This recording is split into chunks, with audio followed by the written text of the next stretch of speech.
আসসালামু আলাইকুম শিক্ষার্থী বন্ধুরা, চলে এলাম বীজগণিতীয় রাশির দ্বিতীয় ক্লাস নিয়ে। প্রথম ক্লাসটিতে আমরা শিখেছিলাম বীজগণিতীয় রাশি কি, আমরা শিখেছিলাম প্রতীক কি, আমরা শিখেছিলাম সহগ কি, আমরা শিখেছিলাম সূচক কি, আমরা আরও শিখেছিলাম বীজগণিতিক রাশির পদগুলো আমরা কিভাবে বের করতে পারি। তা আজকের যে দ্বিতীয় ক্লাস, এখানে আমরা কি বিষয় শিখব একটু দেখে নেই। আমরা আজকে শিখব বীজগণিতীয় রাশি দ্বারা আসলে কি বুঝায়, একটা বীজগণিত রাশি কি প্রকাশ করে। আমরা বীজগণিত রাশি আজকে গঠন করতে শিখব এবং সূচক সংক্রান্ত আর বেশ কিছু বিষয় আমরা বুঝবো। তো ওকে, কথা না বাড়িয়ে আমরা শুরু করি। ওকে, আমরা প্রথমে যে বিষয়টি নিয়ে কথা বলতে চাই সেটি হচ্ছে বীজগণিতীয় রাশি দ্বারা আসলে কি বোঝায়।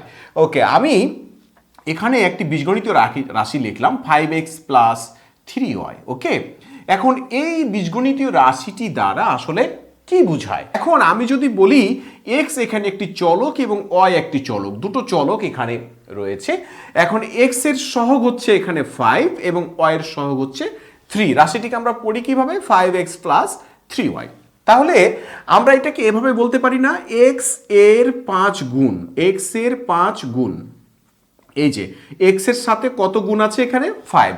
যেহেতু আমরা বলেছিলাম সহগটা কি হিসাবে আছে, এখানে যেহেতু কোনো প্রক্রিয়া চিহ্ন নেই 5 এবং x এর ভিতরে, এই যে 5 এবং x এর ভিতরে এখানে কিন্তু কোনো প্রক্রিয়া চিহ্ন নেই। প্রক্রিয়া চিহ্ন না থাকলে আমরা কি ধরবো, এখানে ডট রয়েছে, অর্থাৎ এটি গুণ আকারে রয়েছে। তাহলে আমরা কি বলতে পারি, x এর 5 গুণ। আর এটা কি বলতে পারি, y এর 3 গুণ। ওকে, এইটুক তো আমরা বুঝছি, অর্থাৎ এখানে হচ্ছে x এর 5 গুণ, এখানে হচ্ছে y এর 3 গুণ। এখন এই দুটোকে কি করা হয়েছে, এই দুটোকে যোগ করা হয়েছে। তাহলে আমরা কি বলতে পারি না, x এর 5 গুণ এর সাথে, অর্থাৎ এর সাথে y এর 3 গুণ যোগ। ওকে, তাহলে আমরা এটা কি বুঝলাম এখান থেকে, এই যে রাশিটি রয়েছে এই রাশিটি আসলে কি বোঝাচ্ছে, এটা বোঝাচ্ছে যে x এর 5 গুণের সাথে y এর 3 গুণ যোগ করা হয়েছে। ওকে, আমরা বিষয়টা বুঝতে পেরেছি। এখন যদি এভাবে লিখি 3x মাইনাস 2y, তাহলে এখানে আমরা কি বুঝাচ্ছে, এটাতে কি বুঝছি আমরা বলতে পারি x এর 3 গুণ থেকে, এই যে x এর 3 গুণ থেকে y এর 2 গুণ এবার কি করা হয়েছে, বিয়োগ করা হয়েছে। তাহলে 3x মাইনাস 2y বলতে কি বুঝি, আমরা বলতে পারি x এর 3 গুণ থেকে, x এর 3 গুণ থেকে y এর 2 গুণ বিয়োগ, এটা আমরা বলতে পারি। ওকে, তাহলে আমরা বুঝতে পারলাম যে এই বীজগণিতীয় রাশিগুলো আসলে কি বোঝায়, কি বোঝাতে চাচ্ছে এগুলো আমরা তাদের এখান থেকে কিন্তু এটাকে আমরা সুন্দর করে ভেঙে কিন্তু এভাবে লিখতে পারি। ওকে, আমরা আরেকটি উদাহরণ যদি এখানে দেই, আমরা যদি এভাবে বলি যে একটি কলমের দাম আমরা ধরলাম, একটি কলমের দাম ধরলাম x টাকা। ওকে, একটি কলমের দাম x টাকা। আরেকটি ধরলাম একটি বইয়ের দাম, আমরা বললাম একটি বইয়ের দাম আমরা ধরলাম হচ্ছে y টাকা। ওকে, আমি এখন একটি বীজগণিতিক রাশি লিখলাম এখানে যে 5x প্লাস 4y। এখন বললাম যে এটি দিয়ে আসলে কি বোঝাচ্ছে, এই বীজগণিতীয় রাশিটা কি বোঝাচ্ছে। এখন আমি যদি একটু উপরে তাকাই, এখানে বলছি একটি কলমের দাম x টাকা, এখানে বলেছি একটি বইয়ের দাম y টাকা। তাহলে x হচ্ছে একটি কলমের দাম, তার সাথে যদি আমি 5 গুণ করি তাহলে কি বোঝাচ্ছে যে একটি কলমের দাম যদি x টাকা হয় তাহলে 5 দিয়ে গুণ হয়েছে, মানে কয়টি কলমের দাম এটি, তাহলে নিশ্চয়ই এটি 5টি কলমের দাম। মানে একটি কলমের দাম যদি হয় 5 টাকা, তার সাথে আমি যদি 5 গুণ করি তাহলে 5 গুণিত 5 25 টাকা, তাহলে এটি কয়টি কলমের দাম, 5টি কলমের দাম। তাহলে একটি কলমের দাম যদি হয় x টাকা, তার সাথে 5 গুণ করা হয়েছে, এর অর্থ হলো যে এখানে 5টি কলমের দাম। ওকে, একইভাবে এখানে y হচ্ছে কয়টি বইয়ের দাম, একটি বইয়ের দাম। তাহলে 4 দিয়ে গুণ করা হয়েছে, তাহলে কয়টি বইয়ের দাম, 4টি বইয়ের দাম, তাকে আবার যোগ করা হয়েছে। তাহলে আমি কি লিখতে পারি এখানে, 5টি কলমের, এই যে এখানে একটি কলমের দামের সাথে 5 গুণ, তাহলে 5টি কলমের দামের সাথে, 5টি কলমের দামের সাথে কি করা হয়েছে, 4টি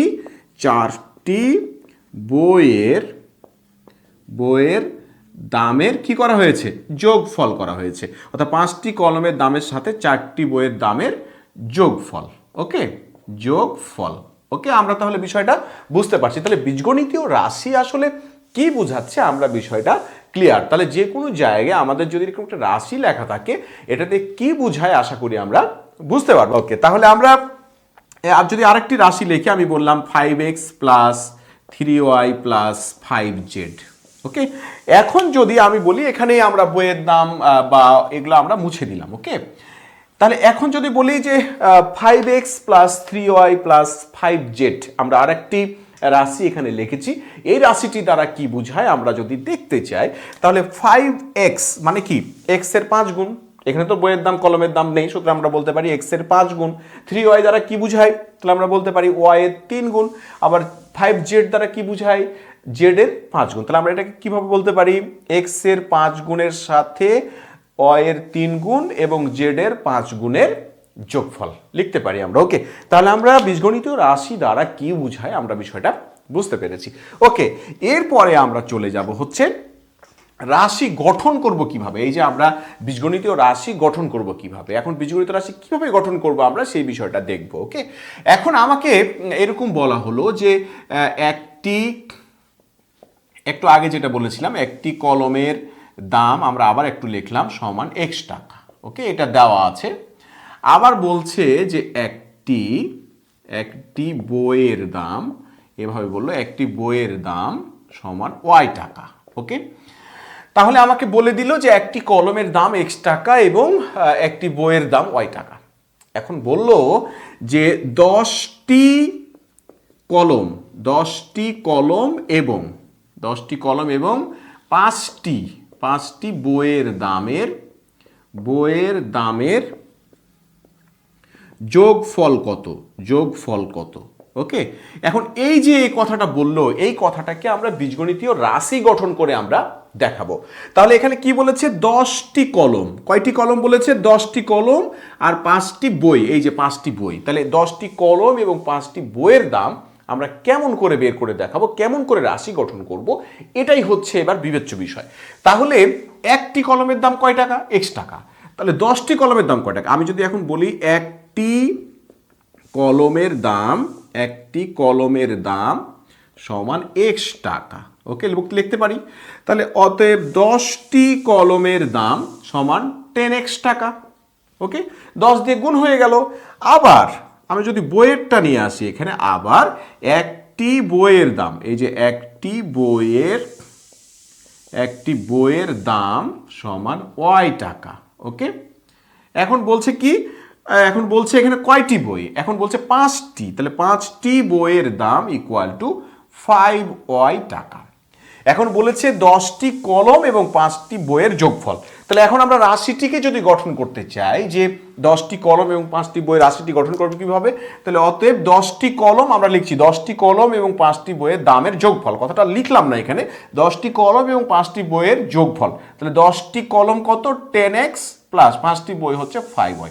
এই যে আমার বীজগণিতীয় রাশি গঠন হয়ে গেছে। তাই আমরা দুটোই শিখলাম, একটা বীজগণিতীয় রাশি লেখা হয়েছে এটা বলতে কি বোঝায়, আবার আরেকটি শিখলাম যে এইরকম করে যদি বলা থাকে তাহলে বীজগণিতীয় রাশিটি কেমন করে আমরা গঠন করতে পারি। আমরা যদি ছোট্ট আরেকটি উদাহরণ দিতে চাই, সাপোজ আমি বললাম এখানে যে একটি শার্টের দাম, 1 নম্বরে বললাম একটি শার্টের দাম বললাম x টাকা, 2 নম্বরে বললাম একটি প্যান্টের দাম বললাম y টাকা, 3 নম্বরে বললাম একটি কলমের দাম আমরা বললাম z টাকা। ওকে, এখন আমি বললাম যে আমি বাজারে যে 10টি শার্ট নিব, যে 10টি শার্ট নিব, 5টি হচ্ছে প্যান্ট নিব আর হচ্ছে 6টি কলম নেব। ওকে, তাহলে এই যে আমরা শার্ট কিনলাম 10টি, তাহলে একটি শার্ট দাম যদি x টাকা হয় তাহলে 10x টাকা, তাহলে এটার টোটাল মূল্য কত, 10x। আবার এটার টোটাল মূল্য কত, 5y, এটার টোটাল মূল্য কত, 6z। এখন বলা হলো যে এই জিনিসগুলো কিনে আমি হচ্ছে 500 টাকার একটা নোট দিলাম, 500 টাকার একটা নোট দিলাম। এখন বলা হলো যে এই 500 টাকার নোটটি দেওয়ার পরে আমি ফেরত পাবো কত টাকা। তাহলে নোট দিলাম কত টাকা, 500 টাকার নোট আমি দিলাম, তাহলে বাজার করেছি কত টাকা, 10x 5y আর 6z। তাহলে 10x 5y আর 6z এটি হচ্ছে আমার টোটাল বাজার। তাহলে টোটাল বাজারটা এখন 500 টাকা থেকে বিয়োগ দিলেই কিন্তু আমরা কত টাকা ফেরত পাবো এটা পেয়ে যাবো। তাহলে আমরা কি করতে পারি, ফেরত পাবো। তাহলে ফেরত কত টাকা, টোটাল 500 থেকে আমরা বিয়োগ করব, কত বিয়োগ করব, এই যে 10x plus 5y plus 6z। ওকে, তাহলে আমরা এই যে আরেকটি আমরা বীজগণিতীয় রাশি কিন্তু এখান থেকে তৈরি করে ফেলেছি। তাহলে কি বলা আছে তার উপর ভিত্তি করে কিন্তু আমরা বীজগণিতীয় রাশি তৈরি করতে পারি। এখন যদি এত জটিল না করে আমি যদি এটাকে একটু এভাবে বলি যে টোটাল কত টাকার বাজার করলো, যে যদি বলি টোটাল কত টাকার বাজার করলো, বাকি কত টাকা ফেরত পাবে সেটা পরে, টোটাল কত টাকার বাজার করলো, তো টোটাল বাজার কত, টোটাল বাজার হচ্ছে 10x plus 5y plus 6z। ওকে, আশা করা যায় আমরা বিষয়টা বুঝতে পেরেছি। তাহলে আমরা বীজগণিতীয় রাশি গঠন এই বিষয়টাও কিন্তু বুঝতে পারলাম। ওকে, এর পরবর্তীতে আমরা এখন সূচক নিয়ে একটু কথা বলতে চাই। যদি লিখি x টু দি পাওয়ার 5, এই 5 সংখ্যাটিকে আমরা কি বলেছিলাম, সূচক। ওকে, এটাকে আমরা বলেছিলাম সূচক। আর এই এক্সটাকে আমরা বলবো হচ্ছে ভিত্তি। কি বলবো এটাকে আমরা, ভিত্তি। x টু দি পাওয়ার 5 মানে কি জেনেছিলাম, যে x টু দি পাওয়ার 5 মানে হচ্ছে এখানে 5টি x হচ্ছে গুণ আকারে রয়েছে, যতটি x গুণ আকারে রয়েছে আমরা তত সূচক কিন্তু আমরা নিয়েছিলাম। ওকে, আমরা এখান থেকে আর একটু বিষয় আমরা দেখতে চাই, সেটা হলো আমি লিখলাম এখানে x টু দি পাওয়ার 4 আর একটা লিখলাম x টু দি পাওয়ার 3। এই দুটো থেকে আমরা যদি লিখি এখন x টু দি পাওয়ার 4 মানে কি 4টি x, x into x into x into x, এই 4টি x আমরা আগের ভিডিওতে দেখেছি। x কিউব মানে কি লিখতে পারি, 3টি x, x into x into x, 3টি x। এখন যদি সবগুলোকে আমরা একসাথে গুণ করি তাহলে 1টি 2টি 3 4 5 6 7টি x। এখন এটাকে আমরা কি লিখতে পারি, x টু দি পাওয়ার 7, যেহেতু 7টি x গুণ আকারে রয়েছে আমরা এটাকে লিখতে পারি x টু দি পাওয়ার 7। তাহলে আমরা এখান থেকে কি দেখলাম, এই দুটো জায়গা থেকে যদি আমরা খেয়াল করি যে x টু দি পাওয়ার 4 এবং x টু দি পাওয়ার 3 গুণ করে হয়েছে x টু দি পাওয়ার 7।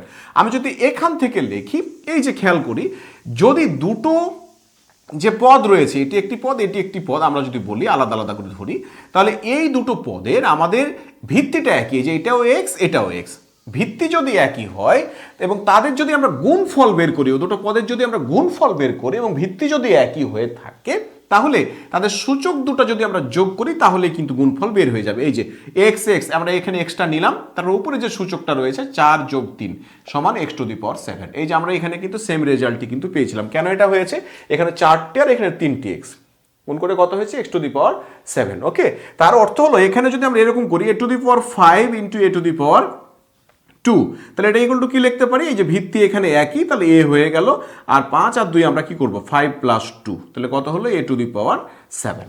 ওকে, তাহলে আমরা দেখতে পাচ্ছি একই ভিত্তি যদি থাকে দুটো পদের, তাহলে আমরা তাদের গুণফল যখন বের করব আমরা ভিত্তিটাকে ঠিক রেখে আমরা সূচকগুলোকে যোগ করে দিলেই হবে।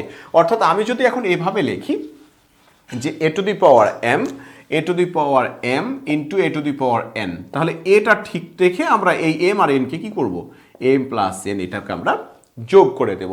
তাহলে আমরা দুটো যদি আমরা পদ পাই, একটা a to the power m আর একটা a to the power n, ভিত্তি কিন্তু a এখানে একই, তাহলে আমরা যখন গুণ করব ওই দুটোকে তখন কি করব, আমরা শুধুমাত্র উপরে যে সূচকগুলো সেগুলো কি করব, আমরা জাস্ট যোগ করে দেব। ওকে, আমরা আরেকটা ছোট্ট উদাহরণ দেই।